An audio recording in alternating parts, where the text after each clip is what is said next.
m'appelle Fabien Cornu, je suis graphiste au sein de l'atelier 642 et bienvenue dans mon atelier.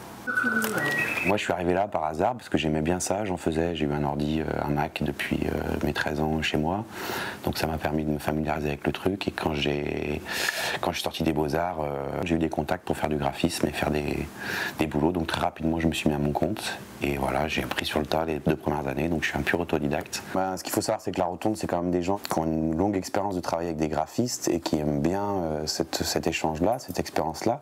Comme ils voulaient quelque chose d'original, moi l'idée que j'ai eue c'était partir du logo de la Rotonde et mon idée c'était de faire un programme qui avait ça comme couverture et dans l'idéal cette forme de découpe aussi. La seconde idée c'était de leur proposer le principe d'une mise en pivot, c'est-à-dire comme un nuancier de graphiste ou de peintre, un axe sur lequel tournent les pages nécessaires à la programmation. Et j'ai vite pris le parti de conserver un côté pour l'information et un côté pour une vraie création graphique. J'ai eu l'opportunité et l'idée de bosser sur un principe de pavage, c'est-à-dire de remplir un espace avec des formes données et que cet espace en fait soit concret, soit entier une fois que toutes les pages sont déployées, en fait, comme les pétales d'une fleur.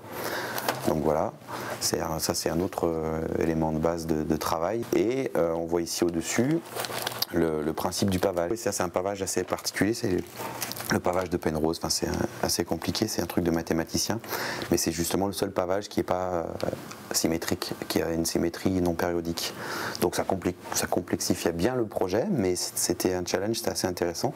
Et pour une communauté scientifique, pour un centre de culture scientifique, c'était vraiment très intéressant parce que j'ai emprunté des éléments graphiques qui appartiennent aussi bien au domaine de la science qu'au domaine de l'art.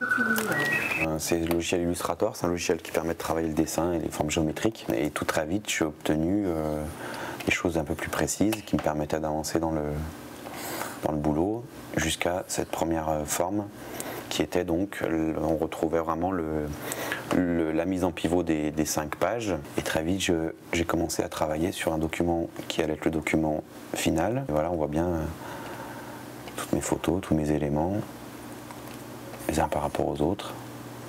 Et on retrouve le pavage, donc on retrouve tous ces petits triangles ici. Et je voulais montrer le principe de Penrose.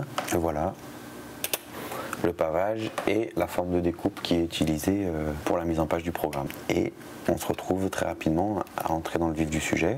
C'est-à-dire si je montre ça au niveau de son armature et de son squelette, on retrouve toutes les petites formes de losanges et le remplissage du document final. Et voilà.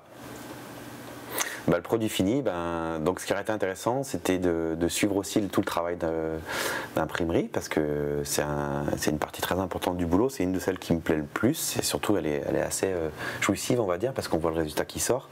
Et moi j'aime bien aller chez les imprimeurs, voir travailler avec eux le calage des couleurs, le calage de la découpe.